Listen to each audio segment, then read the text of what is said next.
अगर दोस्तों आपका सीटेट का एग्जाम है 8 फरवरी को, तो मैं आपको बहुत ही शॉर्ट और सॉलिड तरीका बताती हूँ एग्जाम को क्रैक करने का।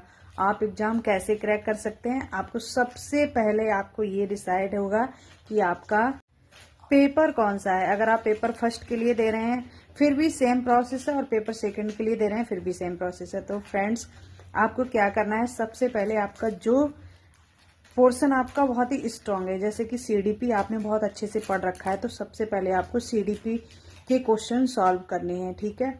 उसके बाद आपको ये देखना है कि नॉर्मल भाग कौन सा होता है, जैसे कि लैंग्वेज पोर्शन, जैसे कि English language and Hindi language. आपने लैंग्वेज फर्स्ट में हिंदी या इंग्लिश कोई एक सब्जेक्ट चूज कर रखा होगा, तो अगर आपने हिंदी चूज कर रखी है तो सबसे पहले आपको हिंदी करना है।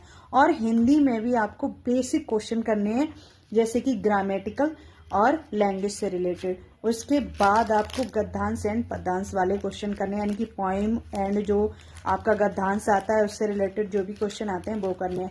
फिर फ्रेंड्स सुनिए, आपको सबसे लास्ट में क्या करना है। सबसे लास्ट में आपको करना है आपका जो मेन सब्जेक्ट है, क्योंकि आप जो पहले करेंगे उनमें टाइम बिल्कुल ही नहीं लगाना। आपको हर एक क्वेश्चन में 1 मिनट से ज़्यादा टाइम नहीं लगाना है, क्योंकि 1 मिनट के अंदर ही क्वेश्चन सॉल्व करने हैं।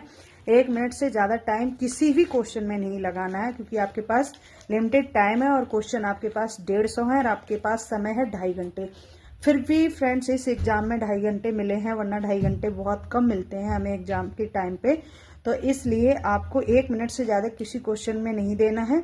और अगर आपका जो भी सबसे स्ट्रॉन्ग पोर्शन है उसको सबसे पहले ही निपटा लेते हैं, और उसके बाद सर्किल भी आपको ब्लैक कर लेने हैं, क्योंकि आपका कहीं ऐसा ना हो कि आपके क्वेश्चन आप लगा लें और आप OMR सीट है उसको आप ना भर पाएं, तब भी आपका कोई फायदा नहीं होगा फ्रेंड्स। तो सबसे पहले आप जो भी क्वेश्चन कर लेते हैं उनके पहले तो आपको OMR सीट भरनी है, ताकि आप कंफर्म हो जाए आपने इतने क्वेश्चन किए हैं और आपने वो कंफर्म कर दिए हैं, ठीक है। उसके बाद आपको नेक्स्ट पोर्शन करना है। तो फ्रेंड्स इस तरह से आप अपने सारे पेपर के सभी पोर्शंस को सॉल्व कीजिए, और अच्छे से आप माइंड को एक जगह कॉन्सेंट्रेट करके बैठिए। और एक चीज और मेरी आप सुनते जाइए, आप पेपर देने से 1 दिन पहले बिल्कुल भी मत पढ़िए फ्रेंड्स, क्योंकि आप 1 दिन पहले पढ़ते हैं ना तो आपको वो 1 दिन पहले वाला ही याद रह जाता है। उससे पहले आपने क्या पढ़ा है आप भूल जाते हैं और सब हौच पौच हो जाता है। तो 1 दिन आप रिलैक्स दीजिए अपने माइंड को, ताकि आप पेपर के टाइम पे